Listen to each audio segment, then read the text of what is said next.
Bonjour à toutes. Bienvenue à cet événement sur la création de communautés vibrantes et vivantes et résilientes. Je m'appelle Andrea Dix. Je suis la présidente de Fondation communautaire du Canada. Aujourd'hui, je suis chez moi, sur le territoire non cédé de la nation Anishinaabe-Algonquin, dont la présence ici remonte à la nuit des temps. L'Initiative pour les collectivités en santé est un programme qui a eu un impact d'un océan à l'autre et à l'autre. Nous sommes tous et toutes dans une région différente du Canada et tout le monde travaille et vit sur un territoire autochtone différent. Je vous encourage à prendre un moment pour et réfléchir à votre lien avec ce territoire et son histoire.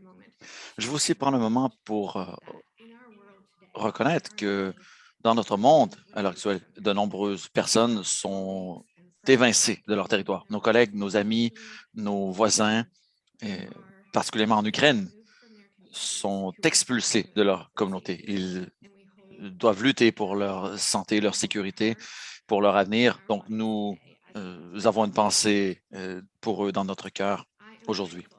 Je suis reconnaissante que vous soyez tous présents avec nous aujourd'hui. Les communautés font face à des défis immenses depuis le début de la pandémie de COVID-19, Years ago this month. il y a près de 2 ans ce mois-ci. Malgré ces défis, l'Initiative pour des collectivités en santé nous rappelle comment des gens ordinaires dans des collectivités et communautés partout au pays mettent la main à la pâte pour transformer les espaces publics et créer un avenir plus résilient ensemble. Avant de lancer le bal aujourd'hui, j'ai quelques règles pour la discussion. Donc, un rappel, vous nous voyez, vous nous entendez. On ne vous voit pas, on ne vous entend pas. On vous encourage à communiquer avec nous par le chat de Zoom. Cette séance se déroule en anglais et en français, en langage des signes américain, en langage des signes du Québec. Pour entendre l'interprétation simultanée française ou anglaise, vous verrez un globe au bas de votre écran. Si vous cliquez sur ce globe, vous pourrez passer du français à l'anglais à votre guise. Pour le langage des signes, nos interprètes seront affichés à l'écran. Donc, leur vidéo s'affiche constamment. Vous verrez l'interprétation par leurs gestes. Et maintenant, je souhaite la bienvenue à l'aînée Claudette Commanda, qui nous fera part de son mot d'ouverture. Elle est une femme algonquine Anishinaabe de Kitigan-Zibi. Elle a consacré sa carrière à la défense des droits des Autochtones et à la promotion de l'histoire de la culture autochtone. Et c'est une mentoresse inspirante. Elle a travaillé à la faculté du droit, de l'éducation de l'Université d'Ottawa et dans le programme des études autochtones. Et elle participe au programme du recteur de l'université pour les études autochtones. Elle a siégé au Conseil des gouverneurs des universités autochtones du Canada. Bienvenue à l'aînée, Madame Commanda. Merci, Andrea. Merci de cette belle introduction. Vous m'avez bien présenté. Je vous remercie aussi de reconnaître qu'on se trouve sur les territoires ancestrales des Algonquins, Anishinaabe. Et vous avez dit que nous sommes ici depuis la nuit des temps. Nous continuons d'être ici. Alors, merci de l'avoir mentionné.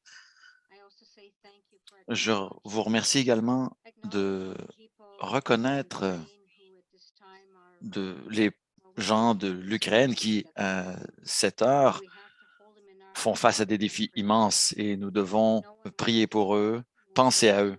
Personne ne veut subir une guerre et personne ne veut avoir à quitter son territoire ancestral. Et il y a des gens qui, ici, dans ce pays qui s'appelle le Canada, comprennent bien les enjeux que sont la dépossession des terres ancestrales et les déplacements de population, nous sommes cette nation qui comprend bien. Nous tendons la main au peuple de l'Ukraine et nous avons une pensée pour eux.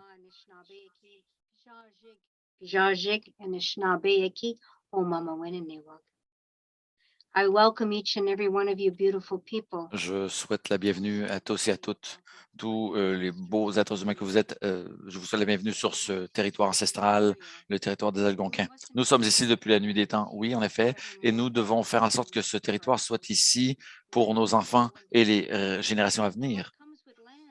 Et ce qui vient avec le territoire, c'est le mode de vie. le mode du savoir, le mode de faire les choses, la façon de faire les choses. Non seulement le territoire nous donne notre subsistance, nos aliments, notre eau, mais il nous apporte en fait notre identité également, notre façon d'être, l'essence même de notre être, nos savoirs et notre mode de vie. C'est le territoire qui nous fournit ça. C'est aussi simple que ça. Mais le territoire nous fournit également une communauté. L'Institut urbain du Canada fait un travail axé sur les communautés et les collectivités.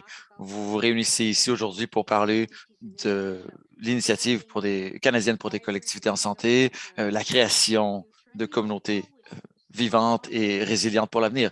On doit toujours se tourner vers l'avenir pour nous assurer que nos enfants auront un avenir, que nos enfants auront le droit d'avoir cet avenir. La communauté est une chose extrêmement importante. Il y a un mot en algonquin, maman, oui, mama oui. Ça veut dire ensemble. Mama oui veut dire ensemble. Et c'est ça, la communauté. Ce sont des gens qui se réunissent ensemble, qui sont unis d'esprit, de cœur, qui forment des familles, des groupes d'amis, des voisins, qui partagent une même histoire, une même culture. Ensemble, mama way, ensemble, en tant que peuple, nous existons en tant que peuple, avec nos voisins, les membres de notre communauté, les membres de notre famille. Nous allons fournir un avenir à nos enfants. Donc, le travail que vous faites est excellent. Continuez de le faire. Et je réfléchis toujours à ce que mes aînés m'ont dit, surtout mon grand-père, feu William Commandant, qui disait, peu importe ce qu'on fait, peu importe le titre que l'on porte, peu importe l'environnement dans lequel on vit, c'est la façon de mettre à profit notre passion, notre amour, notre respect qui créera un avenir pour nos enfants. Et c'est notre priorité, nos enfants. Nous sommes réunis en cercle et on dit que lorsque nous sommes ensemble en cercle, on doit reconnaître l'existence des autres au sein de ce cercle. Je reconnais l'existence et l'importance de mes amis, mes collègues, vous, en fait. Et dans nos enseignements à Anishinaabe, quand on se réunit, il y a des protocoles à suivre. Par exemple, reconnaître le territoire sur lequel on se trouve. Je vous remercie d'avoir fait cette déclaration territoriale et d'avoir déclaré que vous êtes sur le territoire des Autochtones, des Anishinaabe.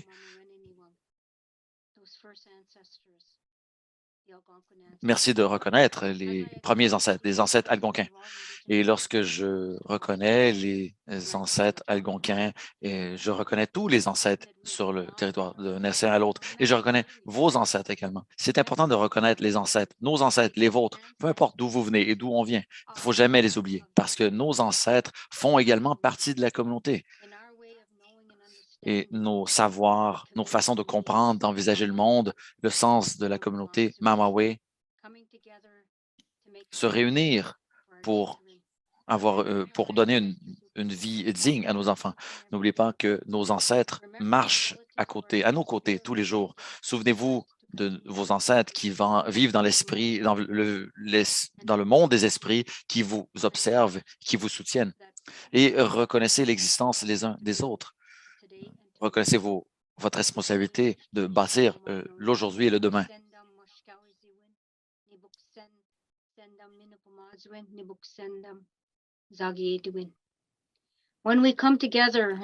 Quand on se réunit et quand on met nos esprits ensemble, nos cœurs ensemble, nos forces ensemble, c'est ça qui nous apporte l'unité. C'est l'unité en soi, l'unité qui donne cette communauté de frères et de sœurs. Et on parle d'une seule voix et on dit merci, Créateur, de nous avoir réunis tous et toutes. Nous vous remercions, Créateur, de tout ce que vous faites pour nous. Nous remercions nos grands-pères, nos grands-mères de nous avoir fourni ces savoirs. Et nous remercions le Créateur de nous donner cette force jour après jour, de nous donner cette santé jour après jour et la capacité d'aimer, l'amour que nous éprouvons pour le travail que nous faisons, pour les gens qui nous entourent. Donc, c'est cette communauté d'esprit, de bonté et d'entraide qui est importante. Miigwech, merci de m'avoir écouté et de m'avoir donné la chance de prononcer le mot d'ouverture. Continuez votre beau travail et n'oubliez pas, la communauté. Bâtir des communautés vivantes et résilientes, c'est la clé, c'est la base de la communauté. Et la base de la communauté, c'est le cœur et l'esprit des gens qui la forment. Miigwech. Merci, Madame Commanda. Vous avez été avec nous dans plusieurs de ces conversations au cours de la dernière année et vos paroles nous inscrivent toujours dans l'esprit des choses et nous engagent sur la voie de la réflexion. Merci, Madame Commanda. Miigwech. Je connais bon nombre d'entre vous, je le crois, et je sais que vous connaissez l'initiative pour des collectivités en santé. Vous faites peut-être partie d'un projet qui se déroule ou vous voyez ces projets se dérouler dans votre communauté. Aux Fondations communautaires Canada, nous avons le privilège de voir de nos yeux vus la création, le déroulement de ces projets dans tous les territoires du Canada. Il y a eu Nous avons environ 200 partenaires, dont l'Institut urbain du Canada, et ça nous a permis de voir ces projets, les meilleurs projets qui se sont déroulés au Canada. Les infrastructures dirigées par les collectivités sont très importantes. Ça permet non seulement de résoudre des problèmes structurels, mais ça permet d'avoir des communautés plus vivantes et plus résilientes. Mais ça permet aussi de mettre la communauté au centre des choses. Nous avons vu la création d'un jardin communautaire qui a non seulement créé un espace vert, mais aussi apporté des aliments sains aux voisins, à la communauté. Nous avons créé des pistes cyclables qui non seulement permettent aux gens de se déplacer, mais aussi qui leur permettent d'améliorer leur santé mentale en participant à des activités à l'extérieur. Après 2 ans de pandémie, nous faisons face à des défis intersectoriels et de taille. Donc, des initiatives comme l'Initiative canadienne pour des collectivités en santé s'adressent à ces problèmes. Et l'initiative nous montre également l'impact immense qui peut provenir de petits changements. Par exemple, un point Internet Wi-Fi dans un parc peut transformer cet espace en bureau extérieur, en gymnase, en espace pour l'enseignement à des étudiants ou un espace où on peut se reposer. Et partout au pays, grâce à des initiatives communautaires transforment les espaces publics pour bâtir des collectivités plus vivantes et inclusives. Maintenant, je vais témoigner de notre gratitude au gouvernement du Canada pour son soutien de l'Initiative canadienne pour les collectivités en santé.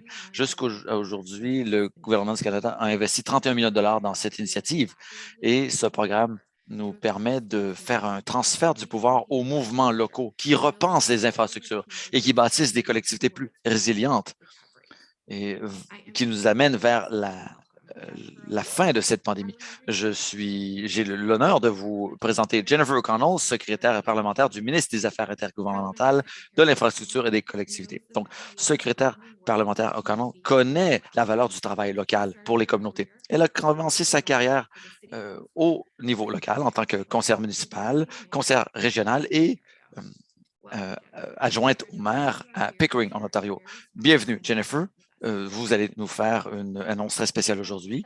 Nous sommes suspendus à vos lèvres. Merci, Andrea. Merci pour cette présentation. Je suis également sur le territoire traditionnel de la nation Algonquin-Anishinaabe. Et Madame Commanda, je veux vous remercier encore pour ce rappel important, ce message que vous avez lancé pour lancer cet événement. C'est très inspirant et nous vous remercions pour votre message.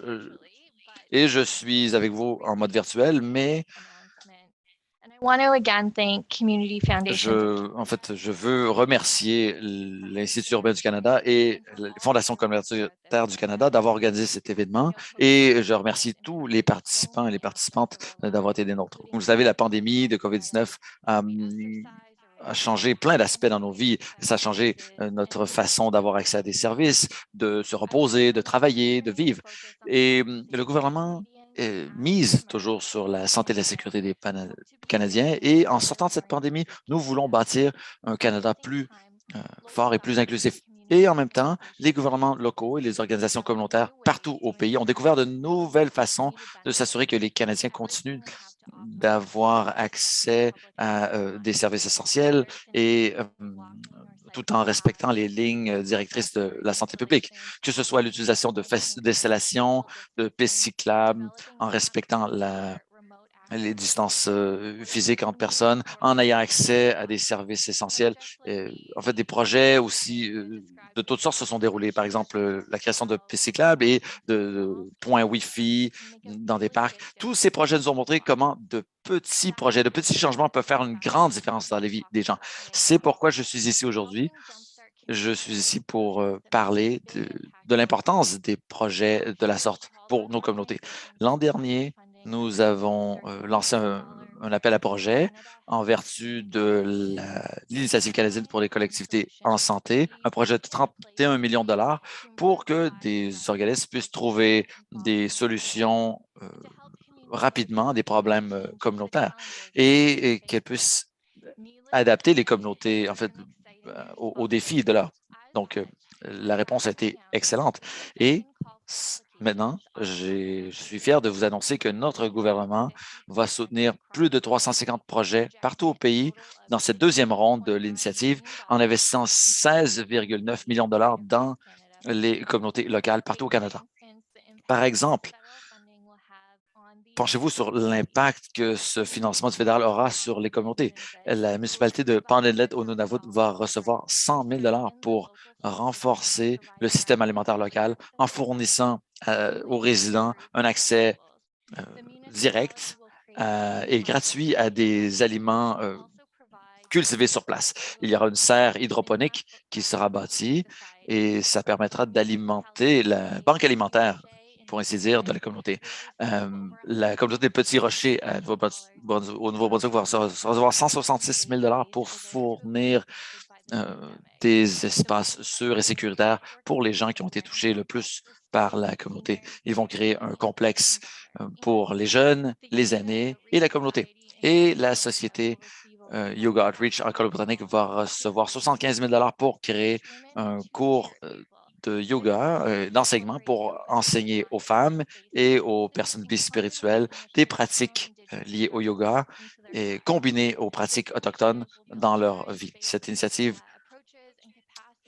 donnera lieu à des pratiques axées sur la résilience et développera le bien-être dans ces communautés. Et ça créera aussi un réseau d'animateurs autochtones dans cette province qui pourront élargir l'accès à la pratique du yoga d'une manière culturellement pertinente. Ce sont quelques exemples, mais de très bons exemples de la façon dont les solutions locales et créatives peuvent améliorer la vie des Canadiens et comment ces initiatives peuvent améliorer les infrastructures et les espaces communautaires partout au Canada. Ces projets font également partie d'une gamme de 650 projets qui se déroulent de Halifax à Hamilton, en passant par Victoria, qui ont reçu le soutien de l'Initiative canadienne pour des collectivités en santé. J'ai hâte de vous entendre.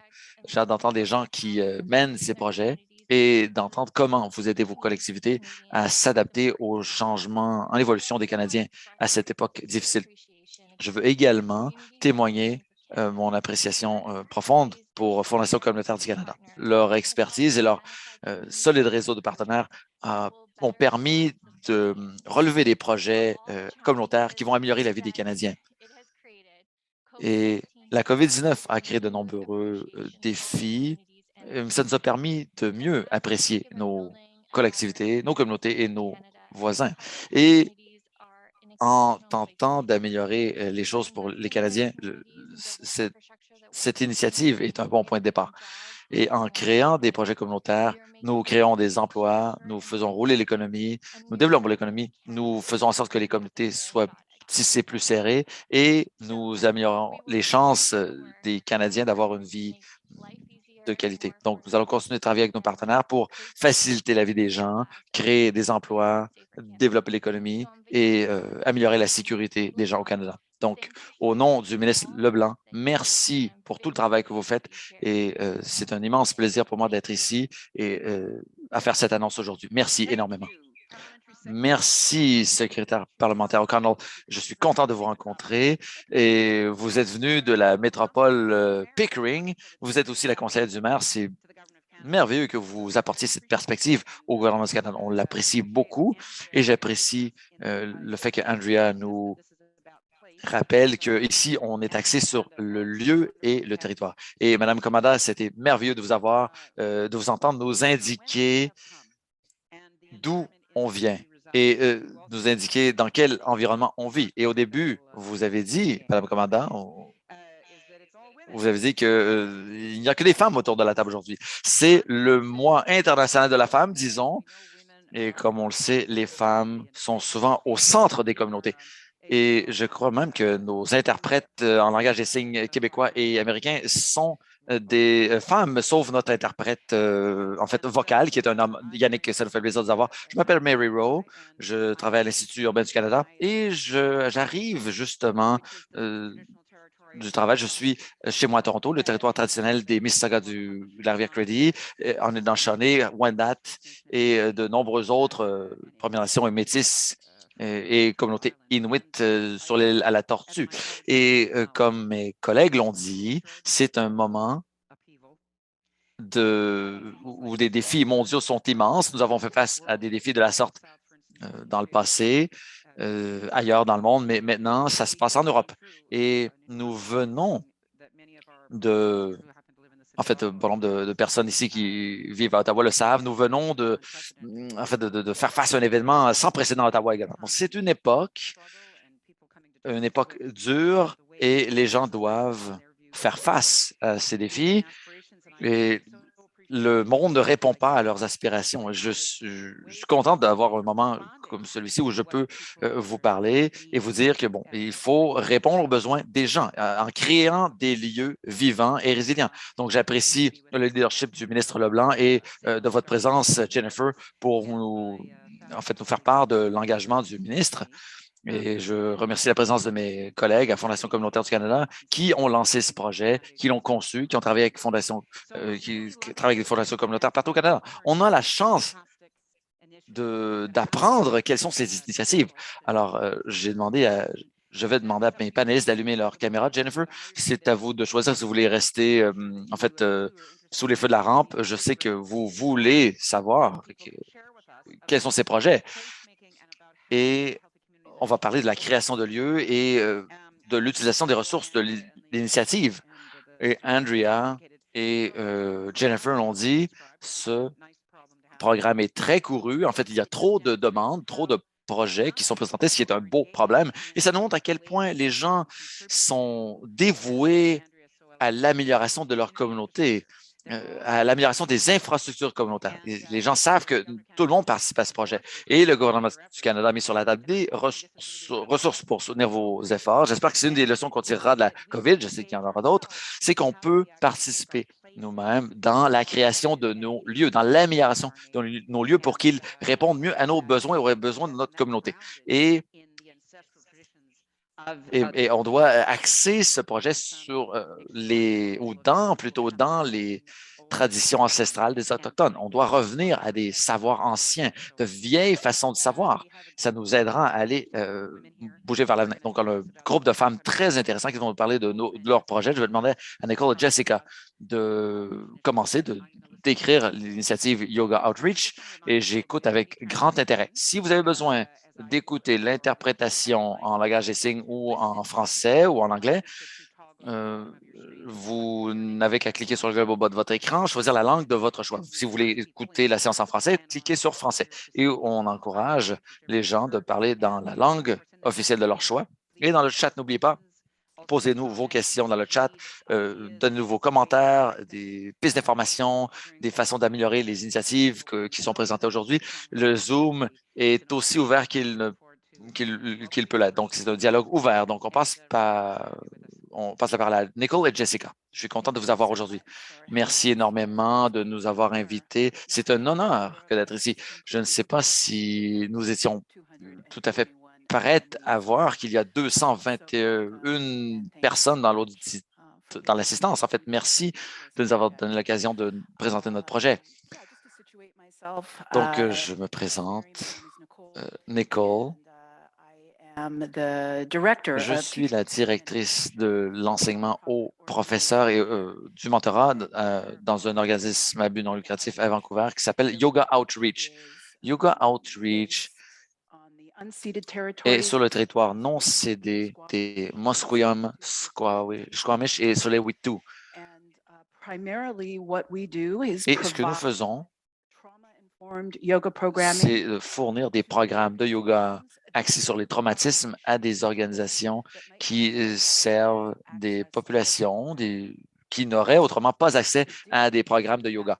En plus de ce travail de base, nous avons l'honneur immense d'avoir l'occasion d'établir un partenariat avec des gens comme Jessica, notre co-directrice et co-animatrice de l'initiative du yoga pour les femmes autochtones.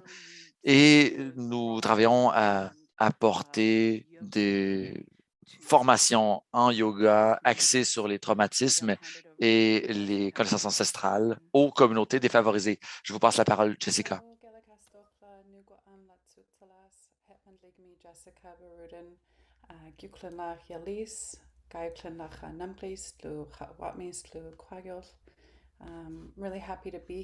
Je suis très content d'être ici.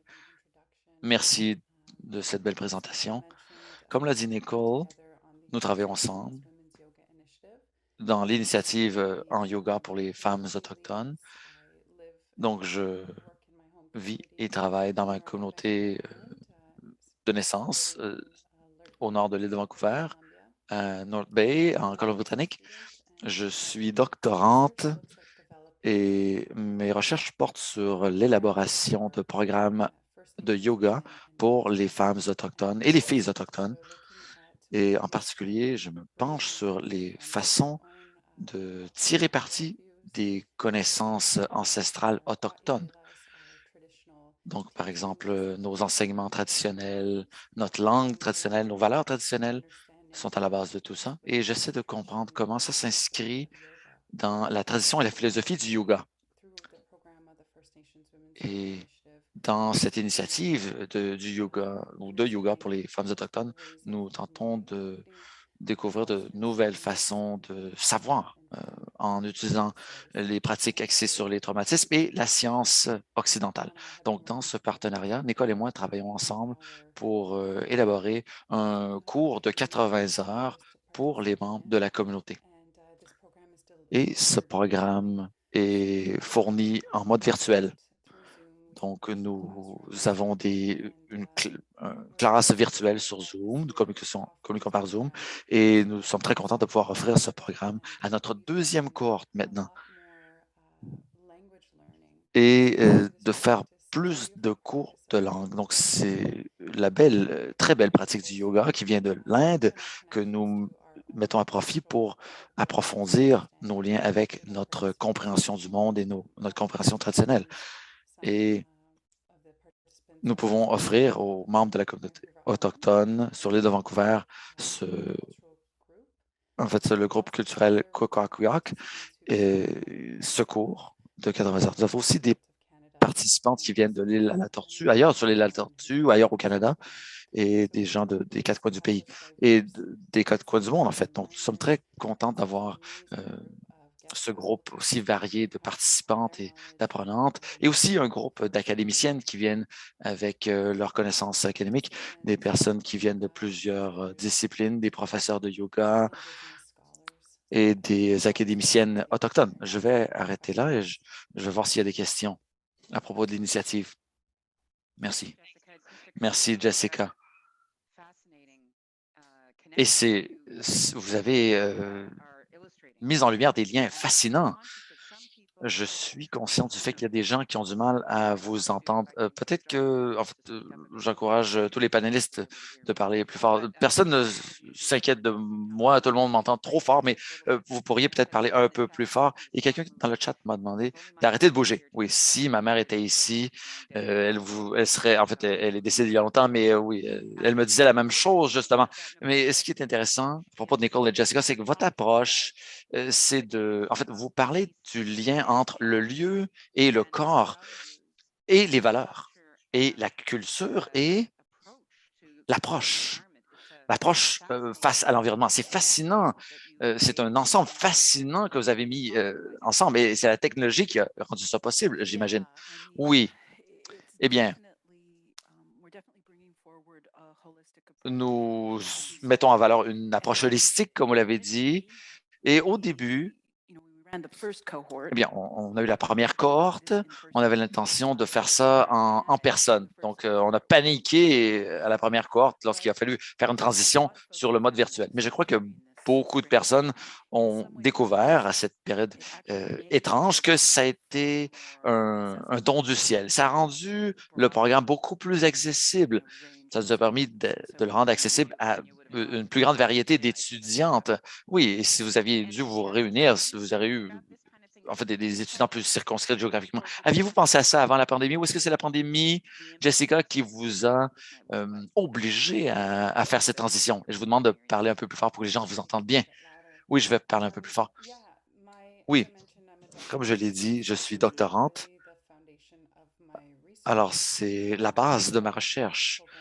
C'est-à-dire, j'essaie d'élaborer un programme qui met en relation tous les aspects qu'on évoque aujourd'hui. Donc, je suis très reconnaissant d'avoir pu travailler avec la Yoga Outreach Society, d'avoir euh, le soutien d'une organisation pour élaborer ce type d'initiative et de travailler avec ces intervenantes pour qu'on crée le réseau. Et maintenant, on a des résultats éclatants, comme l'a dit ma collègue. On a fait une transition en virtuel et depuis le début, nous avons imaginé qu'est-ce qui pourrait arriver si les restrictions de la pandémie, en fait, dues à la pandémie, commençaient à s'émousser, si on pouvait se réunir en personne. Mais même en pensant à ça dans ma communauté, nous bâtissons une capacité et c'est sur ça qu'on s'est concentré, c'est-à-dire d'avoir des relations avec nos participants. Nous avons environ 20 participantes qui font partie de chaque cohorte et qui peuvent participer au programme. Donc, pour les soutenir, profondément, on doit établir des liens avec elles. Et bon nombre de ces femmes et participantes se connaissent. Elles sont parfois membres de la même famille et elles ont des liens familiaux. Bon nombre d'entre elles vivent dans des zones urbaines, d'autres vivent dans des communautés très éloignées. Donc, ça nous permet d'établir des liens entre elles. Et nous avons aussi une locutrice, l'aînée Malasmin, donc c'est la grand-mère du groupe, elle apporte cette énergie et elle parle encore notre langue. Et ça nous permet de bâtir cette relation grâce à elle et grâce aux autres. Donc, nous sommes reconnaissants de pouvoir avoir ce temps et d'avoir ces outils technologiques pour nouer des liens. Et ça nous permet aussi de trouver des moyens de renforcer, ça nous permettra de tenir enfin des rassemblements en personne, mais on va continuer de les faire en virtuel. Et on croit que les membres de nos comités vont continuer à créer, ou en fait, vont commencer à créer leurs propres initiatives. Ça va être très intéressant quand on fera une transition, une retransition vers les rencontres en personne. Et on voudrait évidemment maintenir les avantages de cette technologie. Et comme l'a dit Nicole, il y a des gens auxquels on n'aurait pas eu accès, qui maintenant ont accès, en fait, qu'on peut rejoindre grâce à la technologie. Et ça serait intéressant de voir comment ça s'opère dans l'avenir. Merci à vous deux. Maintenant, on va traverser le pays au complet. On va à l'est, à Lac-Petit-Rocher, au Nouveau-Brunswick. Tell us everything. Racontez-nous tout. Merci, Mary. Mon nom est Karine Boudreau. Je suis directrice à l'école de domaine étudiant à Petit-Rocher, effectivement au Nouveau-Brunswick, l'autre bout du pays, de nos collègues ici. J'aimerais commencer par juste un petit moment de gratitude d'être ici autour de la table avec vous. que le gouvernement du Canada soit prêt à investir dans des projets aussi riches, mais avec des gains qui ne sont pas toujours tangibles, mais tout aussi avec tout autant de valeur. Donc, l'éducation, la santé mentale de nos jeunes, la résilience, etc. Un grand merci. Donc, Elder Commanda a beaucoup parlé des enfants lors de son interlocution au début de la rencontre. Eh bien, pour nous, ils sont au centre de notre projet. C'est pourquoi notre projet qui va se bâtir sur les terres non cédées des peuples Mi'kmaq, ici au Nouveau-Brunswick, va servir à l'école et aux écoles environnantes, mais aussi à la communauté. Il se veut un lien multifonctionnel, un complexe d'apprentissage en communauté. Donc, où est-ce qu'on va retrouver une partie dévouée à l'art et à la culture, donc avec une scène extérieure qui va aussi servir de classe pour nos élèves. Il va aussi avoir un palier éducatif avec justement cette classe-là, mais aussi des panneaux d'interprétation de toutes sortes. Un lieu où est-ce que la communauté pourra contribuer à l'éducation de nos élèves, de nos enfants de la communauté, parce que justement, une des phrases qu'on aime se dire avec un nouveau modèle pédagogique qu'on a développé, c'était que ça prend un village pour éduquer ou élever un enfant. On y croit beaucoup, donc on avait besoin d'un lieu sécuritaire justement pour permettre à la communauté de s'impliquer dans nos différents projets. On a aussi un espace dédié à l'autosuffisance, donc à l'éducation avec la récupération d'eau, les panneaux solaires, les jardins communautaires, où est-ce qu'on veut essayer de produire assez pour fournir notre cafétéria, encore une fois avec l'aide des gens de notre communauté. Il va aussi avoir des secteurs reliés à notre patrimoine. Donc, on parle d'une murale historique au niveau de la francophonie des Acadiens, mais aussi d'un espace dédié qui a été développé en partenariat avec Patrimoine Canada sur l'histoire des Premières Nations. Et donc, on va se servir de l'enseignement qu'ils vont nous fournir dans le futur pour peaufiner cet espace-là où est-ce qu'il va être dédié à cette importante partie de notre histoire. Ça résume un peu le lieu qu'on va avoir. C'est assez grand.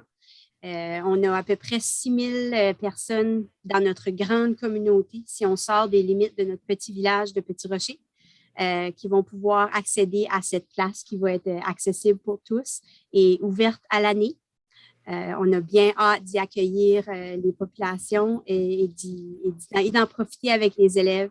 Le village de Petit-Rocher a été un partenaire énorme dans la mise en réalité de ce projet-là. Donc, on apprécie énormément tout ce qu'on a la chance de voir se passer tout de suite. J'aimerais ajouter justement le partenariat, le village de Petit-Rocher. Quand on a discuté, on travaille beaucoup avec le village, le conseil municipal. Puis, quand on parlait, Petit-Rocher, c'est une ville un petit village qui est très animé. Puis, l'impact de la pandémie a fait que la vitalité, ça diminue la vitalité, ça diminue la circulation dans le village. Puis, on dirait qu'il y avait toujours un inconfort où on allait. Ça fait cet espace-là en plein air. Ça va nous permettre justement de se rencontrer, de se réunir. Le village avait déjà des demandes de personnes dans la communauté qui voulaient un jardin communautaire, mais il manquait l'espace où le faire. Le terrain de l'école est parfait pour ça. C'était déjà un plan qu'il y avait dans la tête des élèves et de la direction de l'école, tout le personnel. Ça fait un projet rassembleur, un projet intergénérationnel qui va être parfait pour la communauté qui se trouve aussi dans le centre du village. Ça va être un endroit parfait qui va attirer toutes les personnes parce que même étant sur le bord de la baie des Chaleurs, on est situé sur le bord de la baie des Chaleurs, la pêche est aussi une économie importante dans la région. Puis, à l'intérieur du complexe, dans les espaces, il va y avoir l'interprétation des pêches. Et c'est des élèves qui vont contribuer, qui vont faire la recherche pour avoir des panneaux d'informatifs pour informer la population, informer les touristes qui viennent dans la région pendant l'été. Alors, ça va être vraiment utilisé par la grande communauté de Petits Rochers et tous les villages environnants.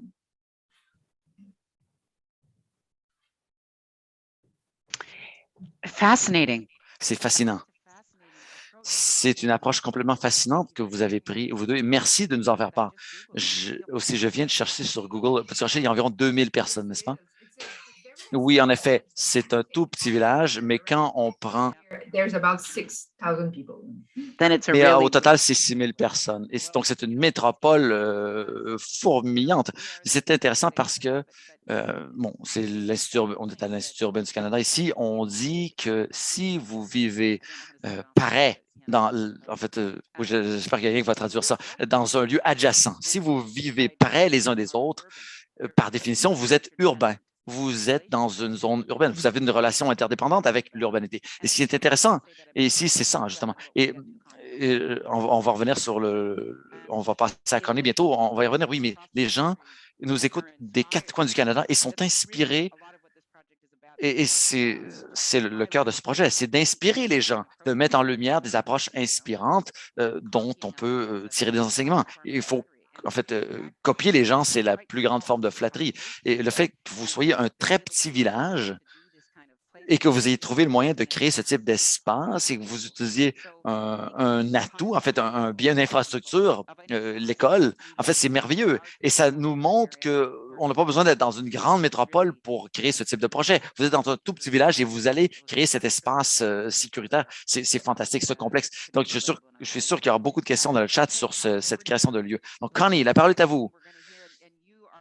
Donc, et vous êtes vraiment à l'autre bout du pays, mais peut-être pas physiquement, vous allez nous parler de Pond Inlet. Donc, on a hâte de voir, d'entendre ce que vous allez nous dire. Merci, Mary. Je m'appelle Connie Baines. Je suis dans le sud de la Colombie-Britannique, sur le territoire traditionnel Ktunaxa. À l'heure actuelle, je travaille avec la municipalité de Pond Inlet qui se trouve au Nunavut. Donc, en fait, je ne veux pas manquer de détails. C'est pourquoi vous me voyez regarder le chat de Zoom. Bon, le projet sur lequel on travaille vise à renforcer le système alimentaire local et d'aborder l'insécurité alimentaire à Pond Inlet. Les prix des aliments sont très élevés, le taux de pauvreté, de chômage sont très élevés et en fait, souvent, les habitants du village vont acheter des aliments de moindre qualité ou des repas préparés qui coûtent moins cher, mais qui ne sont pas bons pour la santé. Donc, souvent, quand les légumes frais sont expédiés au nord du Canada, ils sont plus frais quand ils arrivent et ils coûtent très, très, très cher. Donc, notre but est de fournir aux résidents un accès gratuit à des fruits et légumes cultivés sur place. Donc, nous allons créer une serre hydroponique et on croit que ça fait partie de la solution. Donc, Pond Inlet est en train de rénover un bâtiment communautaire et en fait, la communauté n'a pas eu de centre communautaire. En fait, c'est un bâtiment qui va devenir un centre communautaire. Donc, c'est une occasion en or de créer ce nouvel espace public. Et le jardin communautaire se trouvera dans ce centre communautaire. Ça prend très peu d'espace. On a calculé environ 225 pieds carrés que ferait cette serre hydroponique. Il y a également une nouvelle cuisine dans ce centre communautaire. Il y aura un centre de bien-être. La cuisine servira à donner des cours de cuisine. On va enseigner aux jeunes et aux moins jeunes comment cuisiner les légumes, les fruits et légumes qui auront été cultivés dans cette serre. Et il y a aussi une banque alimentaire qui va fournir des repas à la communauté. Et c'est le résumé de notre projet, Mary. Vous m'avez pris par surprise, je prenais des notes. Encore une fois, il y a la nourriture, trois choses. La nourriture.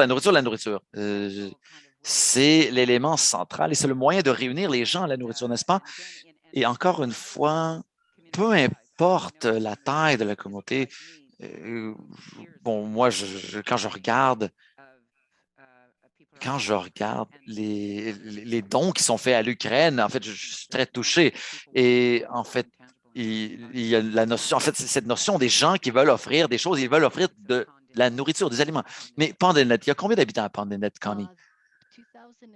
2016, en fait, le recensement de 2016 nous a donné une population de 1617 habitants. Ça a diminué depuis le recensement de 2001. Je crois qu'on a perdu une cinquantaine d'habitants en quelques années. Oui, c'est ce qui arrive. Bon, quelques familles déménagent d'un petit village et ça a un impact immense sur la démographie. Je vous pose une question à toutes, aux trois équipes ici, peu importe où vous êtes. En fait, peut-être que tout le monde pourrait y répondre, mais dans vos interventions, dans ce que vous essayez d'accomplir par vos interventions, selon vous, quel est le plus grand défi? Ou quel a été le plus grand défi ou quel sera le plus grand défi? Pouvez-vous nous indiquer un défi de taille? Qui veut essayer? Est-ce que vous avez un défi qui vous vient commençons par le yoga. Nicole, Jessica, est-ce qu'il y a un défi?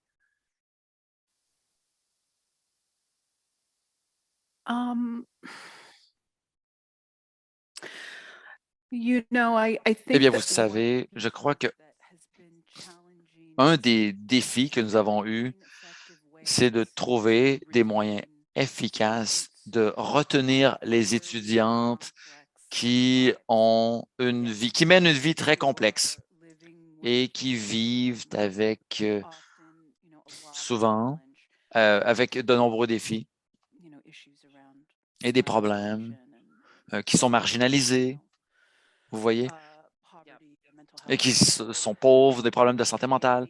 Donc, on essaie de créer un espace où il y a de la souplesse, où il y a du soutien et de la créativité, où on est créatif pour continuer d'attirer des membres, des participants. Jessica, je crois qu'un des défis auxquels on fait face, c'est d'avoir accès à nos territoires ancestraux, de réussir à aller sur le territoire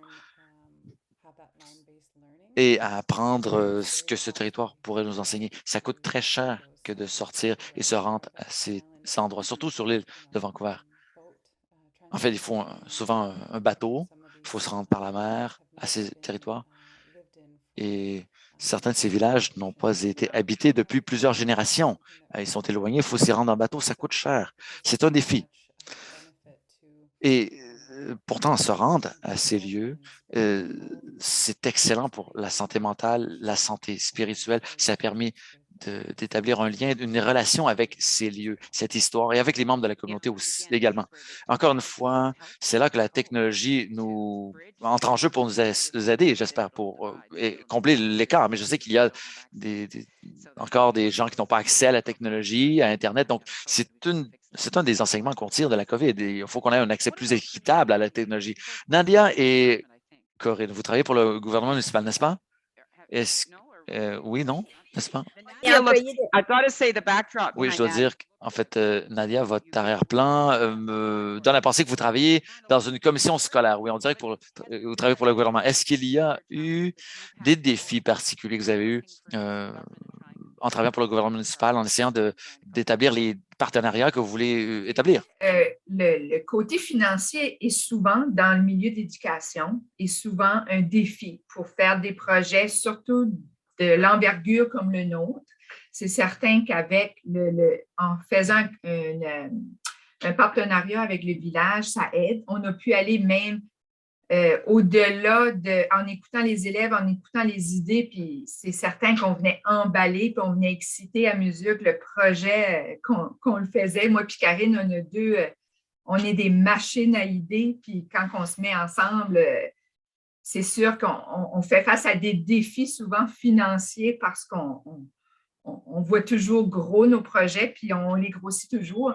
Puis aussi, on fait face aussi aux défis d'un milieu d'éducation du décrochage scolaire, des élèves qu'on essaie de garder à l'école, de garder intéressés à l'école. Puis avec ce projet-là, où les élèves sont vraiment impliqués, on s'assoit au retour de la relâche, parce que c'est la relâche la semaine prochaine, on va s'asseoir pour choisir avec un partenaire les arbres, les arbustes qui vont être installés. Les élèves ont vraiment leur mot à dire dans ce qu'ils font. Ils vont aider à construire les boîtes à fleurs. Ils ont déjà les boîtes à jardin, ils vont les construire.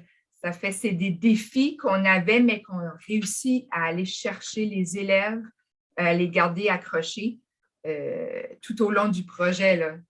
Karine, tu peux peut-être ajouter aussi autre chose. Oui, je peux rajouter, en regardant à l'avant un peu les défis que je peux voir qu'on pourrait faire face, c'est au niveau des personnes impliquées, de la communauté, justement, du bénévolat, des groupes de travail qu'on va avoir besoin pour maximiser chaque facette du complexe. J'espère qu'il va se rétablir un niveau de confort intergénérationnel, justement, post-pandémique, parce que je pense on a cette réticence-là à l'espace et puis cette distance-là qui s'est créée.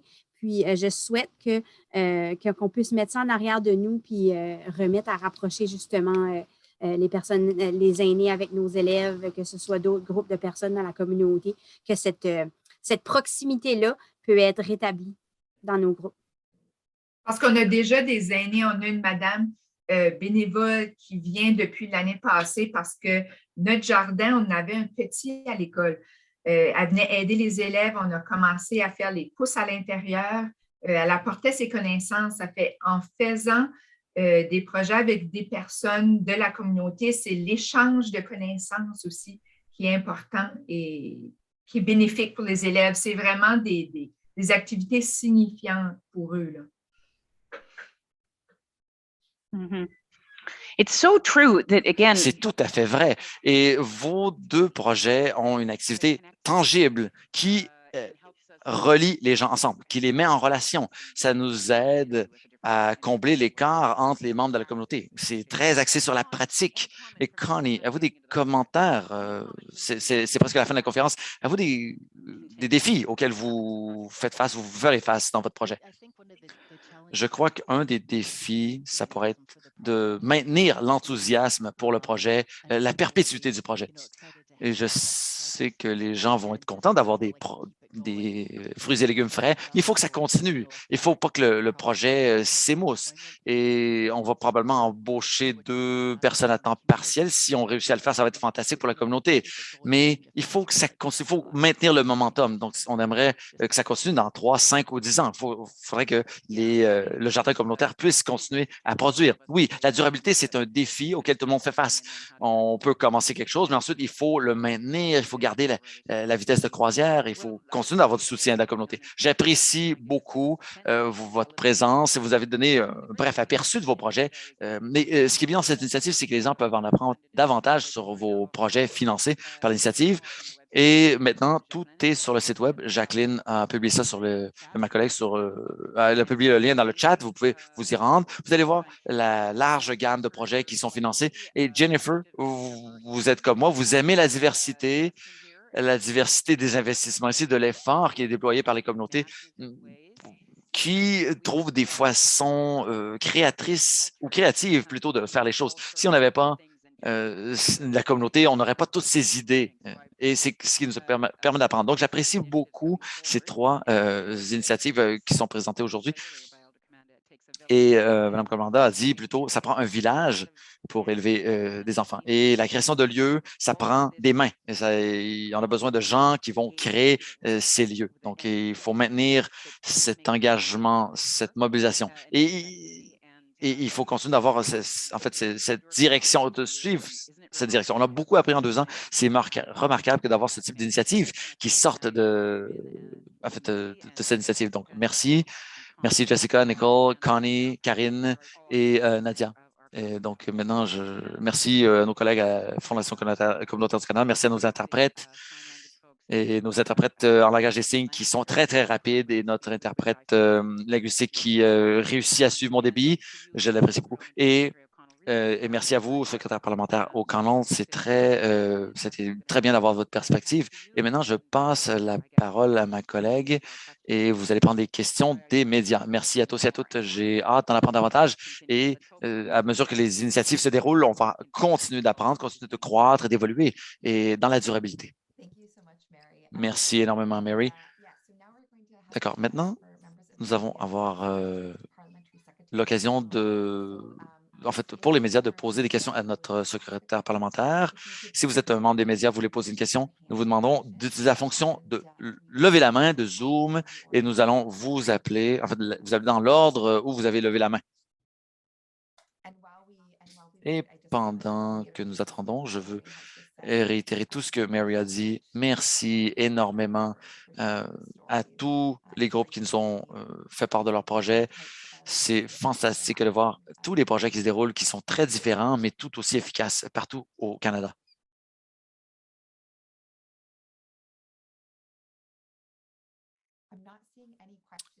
Je ne vois pas de questions de la part des médias dans le chat encore une fois. Merci, secrétaire parlementaire O'Connell. Nous sommes très contents de vous avoir reçu ici dans cette annonce parlementaire. Je vous souhaite un bel après-midi à tous et à toutes. Merci à tous, merci à toutes. Merci et merci, Alain Commandant. On est toujours content de vous avoir avec nous. Merci à tout le monde. Au revoir.